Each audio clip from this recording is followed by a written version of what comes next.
কথাটা তো বাজারের ভালো, কিন্তু তার এই প্রস্তাব সোহেল মানে নাই। সোহেল কিন্তু তার কথার উপর কি আছে, অটল আছে। এখন দেখো, এখন খুব ভালো করে খেয়াল করো, এখন আবু জন্দল কি বলছে? ওই আবু জন্দল ওই সাহাবাই কেরামের অন্তরে, মুসলমানের অন্তরে দয়া আসার জন্য আবু জন্দল নিজেই, কারণ আবু জন্দল ঘটনা তো উপস্থিত দেখলেন আমার নবীর সাথে সোহেলের সাথে যেগুলি কি হচ্ছে। হ্যাঁ, উনি বুঝতে পারছে যে আল্লাহ রসুল সাল্লাল্লাহু আলাইহি সাল্লাম আমাকে এই অবস্থায় তাদের হাতে কি দিবেন, ফেরত দিবেন। এই জন্য তিনি বলে উঠলেন, কল আবু জন্দল আই মাশাআল মুসলিমিন, আই মানে ইয়া মাশাআল মুসলিমিন খাবে না দা उरद्दुल मुशरिकीन। मुझे मालूम हो गया, इन बातचीत से मुझे मालूम हो गया, मुझे रद्द किया जाएगा किसकी तरफ, मुशरिकीन मक्का की तरफ। वक़द जीतु मुस्लिमान, हालांकि भाई अल्लाह तराउना, তিনি আরো বুঝাবার চেষ্টা করছেন, अल्लाह तराउना क्या आप नहीं देखते हैं, अल्लाह तराउना मा कत लकीतु, किस किस्म আযাব के साथ मैं मुलाकात किया। অর্থাৎ আমি কত কিছু নির্যাতনের শিকার হয়েছি, সম্মুখীন, এখানে লাকিতু মানে সম্মুখীন হয়েছি। ওয়াকানা কাদুযিবা আযাবান শাদীদান ফিল্লাহ, और हालांकि वाहारिया कादुज़िबा अज़ाबन शदीदन फिल्लाह आई फी सबीलिल्लाह, राह खुदा में बहुत सख्त अज़ाब मुझे दिया गया, सख्त अज़ाब मुझे दिया गया। তখন ফারুক ওনার কথা, আবু জন্দলের কথা, ফারুক আজম এখানে আঘাত হলো। ফারুক আজম এবার বলে উঠলেন, মেজাজে ফারুকি আর বেড়াইবে ফুলের যত অত্যত্তর এতক্ষণ নমাজি রইলে সরকারের কারণে বিসমিল্লাহ আপত্তি করছি, বিসমিল্লাহির রহমানির রহিম। আবার হাযা মা ক্বাদা আলাইহি মুহাম্মাদুর রাসূলুল্লাহ, রাসূলুল্লাহর উপর আপত্তি। এতক্ষণ তো আমার প্যারা নবীর খাতির উনি কি করেছেন, ইয়ে তো রসুল পাক বজাখের নতালি তেনিতে বললে গদ্দান হোক মানছি। এখন আশ্চর্য করি না ভাই, আবু জন্দল যখন ওনার অবস্থা যখন তুলে ধরলেন মুসলমানের কাছে, তখন তিনি এবার ওমর ইবনে খাত্তাব তিনি এবার বলছেন, উনি কি বলতেন শোনো, ফাতাইতু নবী আল্লাহ সাল্লাল্লাহু আলাইহি ওয়াসাল্লাম, मैं सरकार की खिदमत में आ गया और कहने लगा, फकुल्तु मैं कहने लगा, अलस्ता नबी अल्लाह हक्कन, क्या आप नबी पर हक नहीं? सरकार ने जवाब दिया, क़ाला बला। फिर मैंने पूछा, कुल्तु अलस्ना अलल हक वादुगुना अलल बातिल, क्या हम हक पर नहीं और हमारे दुश्मन वो की बुतलान पर नहीं? सरकार ने जवाब दिया, क़ाला बला, हाँ। कुल्तु আমি তারপর আমি বললাম, যদি আপনি হকের উপর থাকলে, আমরা হকের উপর থাকলে, এরা কাফের মুশরিক যদি বাতিলের উপর থাকে, فلما نؤتي الدنيا في ديننا، الدنيا في ديننا الرذالة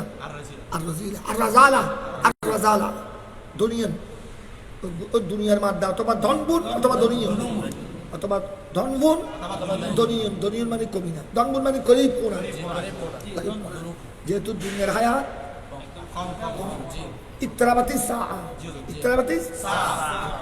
আরেকটা দুনিয়ার আরেকটা মাদ্দা হলো দনিয়ন, কমিনাগিরি। যেহেতু দুনিয়ার মোহব্বত যাদেরকে জায়গা পেয়েছে তারা কি হয়ে গেছে, তারা দুনো জাহানে কমিনা হয়ে গেছে, তাদের আখিরাত বরবাদ হয়ে গেছে। তাই আমার হযরত ফারুক আযম বললেন, ইয়া রাসূলুল্লাহ, যদি আপনি হকের উপর থাকেন, আমাদের দিন যদি হকের উপর থাকে, আমরা যদি হকের উপর থাকি, আর এরা যদি বাতিল হয়, ফালেমা নুতিদ দুনিয়া ফি দীনিনা, इस वक्त इज्जत মানে इस वक्त মানে যদি আমরা কিসের উপর থাকি, তবে কেন আমাদের দ্বীনের মধ্যে আমরা অপমান, দুনিয়া মানে অপমান অপদস্থ হওয়া, এটাকে কেন আমরা দ্বীনের মধ্যে এটা কেন আমরা দিচ্ছি? ফালেমা ইস্তাকাম ফালেমা নুতিয়াদ দুনিয়া ফি দীনিনা, हमारे दीन में दुनिया को हमने क्यों देते हैं, এখানে দুনিয়ার সুযোগ কেন আমরা দিচ্ছি? তাদের এইসব কথা মেনে নেওয়া মানে তো আমাদের দিনকে জবা করে দেওয়া, ইসলামকে জবা করে দেওয়া। তো আমরা যদি হকের উপর থাকি, আপনি যদি হকের উপর থাকেন, ইসলাম যদি হকের উপর থাকে, এরা যদি বুতলানের উপর থাকে, তো আমরা এত নিচু হওয়া, এত মাথা নত করা দুনিয়া মানে রাজা আলা ফালেমান উতিদ দুনিয়া ফি দীনিনা কল। তখন আমার অনুভূতি দিলেন, উমর ফারুক শোনো, ইন্নী রাসূলুল্লাহ वलस्तु आसी, मैं अल्लाह का रसूल हूँ, मैं अल्लाह के साथ नाफरमानी करने वाला नहीं। वलस्तु आसी, আমি নাফরমানি করি, তার মানে কি এটা বোঝাচ্ছে না উমর ফারুক মেজাজকে ঠান্ডা করো, আমি আল্লাহর নবী, আল্লাহর রসুল, এবং আমি যা করছি সব আল্লাহর হুকুমে করছি, সব আল্লাহর নির্দেশে করছি, আমি একা কিছু করছি না। ওয়ালাস্তু আসি, কারণ নবীরা আল্লাহর নাফরমানি করে না। ওহুয়া নাসরি, আর এটাও মনে করো আমি এখানে এদের সাথে আমি বৃহত্তম স্বার্থের কারণে ক্ষুদ্র স্বার্থ ত্যাগ করলো, আমি যেটা করছি আমার পুরো বিশ্বাস আছে আমার আল্লাহ আমাকে করবে। যদিও দেখতে তোমাদের এই শর্তগুলো কি আমাদের বিপর্যয় মনে হচ্ছে, বিপর্যয় মনে হলে এখানে ওহুয়া নাসরি, আমি আল্লাহর হুকুম ছাড়া কিছু, যখন আল্লাহর হুকুম ছাড়া কিছু করছি না, এটার উপর অবশ্যই আল্লাহ আমাকে কি দিবে, ওহুয়া নাসরি। এবার ফারুক আজমের মেজাজ এখন ঠান্ডা হয়ে যায়, তিনি আবার বললেন কুলতু, আমি আরো বললাম, আওয়ালাইসা কুনতা তুহাদ্দিসু না, আপনি কি আমাদেরকে এটা বলেন নাই, আপনি কি আমাদেরকে এটা বলেন নাই আগে মদিনা শরীফে, আওয়ালাইসা কুনতা তুহাদ্দিসু না আন্না সানাতিল বাইত, ये कि हम बैतुल्लाह में आएंगे अनकरीब, सीन करीब, ये कि हम अनकरीब बैतुल्लाह में आएंगे, फना तो भी और बैतुल्लाह का तवाफ करेंगे, আপনি কি এটা আমাদেরকে পূর্বে বলেন নাই? তখন কোয়ালাবালা সরকার অবশ্যই বলেছি, হ্যাঁ আমি বলেছি, আমার নবী খুদাবিয়াতে ষষ্ঠ ঈদে খুদাবিয়া ওই উমরা করার জন্য আসার আগের থেকে আমার নবী বেশ কতদিন আগের থেকে বলছে, যখন সাহাবায়ে কেরাম একটু আল্লাহর ঘরকে যারা বিশেষ করে যারা মুহাজিরিন, এরা আপনার হিজরত করে এসেছে, আমার নবী এসেছেন প্রায় এখন 6 বছর, ষষ্ঠ হিজরি 5 বছর অতিবাহিত হয়ে গেছে, যারা আমার নবীর আগে পরে এসেছেন তাদেরও 5-6 বছর হয়ে গেছে, আর যারা আপনার এই বেশি দেরি হয় নাই তাদেরও প্রায় 1 বছর 2 বছর হয়ে গেছে আল্লাহর ঘরে তোয়াফ নসিব হয় নাই, সবাই তোয়াফের জন্য বসতি। আবার যারা মদিনাবাসী আনসারি, আমার নবী আসার কারণে, মদিনায় পাক আসার কারণে ওনারাও নবীকে বাদ দিয়ে তাওয়াফ করতে, উমরা করতে যাচ্ছে না। ওনাদের অন্তরে একটু বাইতুল্লাহর কি, প্রত্যেকের অন্তরে একটা জৌক মুহাজির আনসার, যে আল্লাহর হাবিবকে নিয়ে আমরা কি করবো। তাই আমার নবী বলতেন ধৈর্য ধরো, ইনশাআল্লাহ আমরা সবাই আল্লাহর ঘরের কি করব, আল্লাহর ঘরের তাওয়াফ করব। আমার নবী একদম সুন্দর করে বলতেন সানাতিল বাইত ফানাতুফু ফানাতুবিহি, আমরা বাইতুল্লাহ আসবো, আমরা বাইতুল্লাহ কি করব, তাওয়াফ করব। তখন আপনি কি এটা কি আমাদেরকে বলেন নাই? তখন আমাদের উত্তর দিলেন কোয়ালাবালা, তবে আমার নবী বলছেন আমি তোমাদেরকে বলেছিলাম আমরা বাইতুল্লাহ আসবো, বাইতুল্লাহ তাওয়াফ করব, এই বছর বলেছিলাম। তখন আমি তো বলছি সানাতিল বাইত ফানাতুফু বিহি, এটা বলেছি, কিন্তু সানাতিল বাইত ফি হাদাল আম বলেছি, আমি তো বলেছি হ্যাঁ ইনশাআল্লাহ আমরা পৌঁছিয়ে আনকরিব আল্লাহর ঘরে যাব। উত্তর দিচ্ছেন फखबरतुका इस्तफाम फखबरतुका अन्ना नातिकिल आम, क्या मैंने तुमको ये बताया कि हम इस साल आएंगे, ये बताया। তখন আমি উত্তর দিলাম, আমার নবী যখন এটা প্রশ্ন করলেন আমি উত্তর দিলাম লা বল। তখন আমার নবী বললেন হ্যাঁ আমি এটা বলেছি, ফাইন্নাকা আতি ওয়া মুতাওয়াফিকুন বিহি, আমরা আল্লাহর হুকুমে আসবো এবং আল্লাহর ঘরে কি করব। এটা এই বছরও হতে পারে, আগামী বছরও হতে পারে। এবার রাখাজু রসুল পাকের কথা তো আর জবাব দিতে পারে, তারপরে ভিতরে রাখ। আবার সিদ্দিক আকবরের কাছে আসলে আমার নবীর পাশে আরেক তাবুতে সিদ্দিক আকবর হুদায়বিয়ার কাছাকাছি, এবার তিনি আসলেন সিদ্দিক আকবরের কাছে। ফাতাইতু আবু বকর আমি আবু বকর কাছে আসলাম, ফাকুলতু ইয়া আবু বকর আলাইসা হাযা নবিয়্লাহ হাক্কা, তিনি একে উত্তর দিলেন সিদ্দিক আকবর কোয়ালাবালা।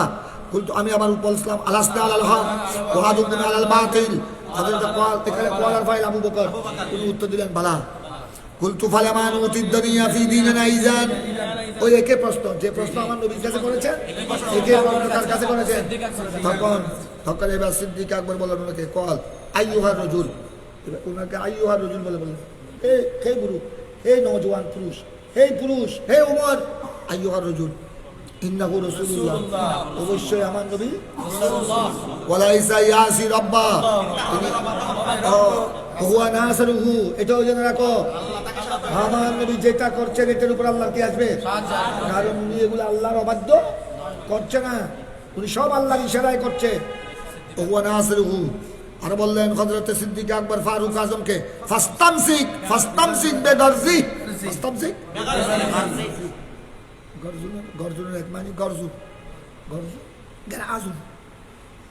গর্জুন এক মানে হলো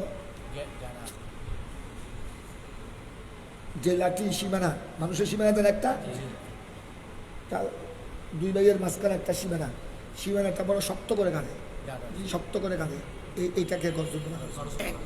আরেকটা হলো যে রশি দিয়ে, যে লাগাম দিয়ে গোড়া উঠকে শক্ত করে বাঁধা হয়, এটাকে কি বলা হয়? তাই এটার মুরাদ হলো সিদ্দিক আকবর এবার বললেন ফারুক আজমকে ফাস্তামসিক বেগরজি, হে ওমর ফারুক, এই পুরুষ আইয়ুহার রাজুল, বেশি কথা বাড়াবাড়ি করো না, আমার নবীর দামন, এখানে মোরা দামনে মুস্তফা কো মজবুতি সে পকড়ো, দামনে মুস্তফা কো कार की दामन को मजबूती से पकड़ो, उसमें है अमान, उसमें क्या है? अमान है। এটা হলো সিদ্দিক আকবরের কামাল।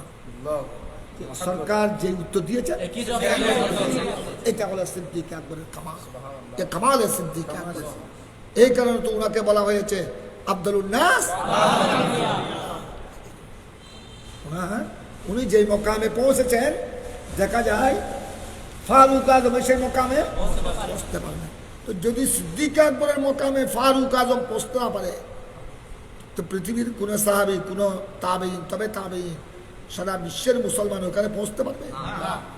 আর এই কমবক্তা ये जालिम लोग शिया खारजी, शिया और राफजी, नाउजुबिल्लाह मिन जालिक, मौला अली की मोहब्बत में फदा होकर, मौला अली की मोहब्बत में फदा होकर, खातून जन्नत की मोहब्बत में फदा होकर, हस्नैन करीमैन की मोहब्बत में फदा होकर सिद्दीक अकबर और फारूक आजम को मुनाफिक कहते हैं।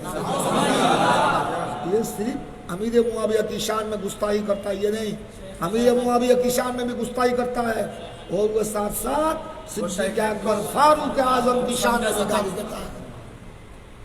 এখন তেরা, এখন শিয়া আগের থেকে তাদের অপতৎ প্রচার বেড়ে গেছে। এরা মহরম আসলে ফুস মাস, মাঘ মাস আলি উত্তর বলো, মহরম আলি তারা শিয়া কি হয়।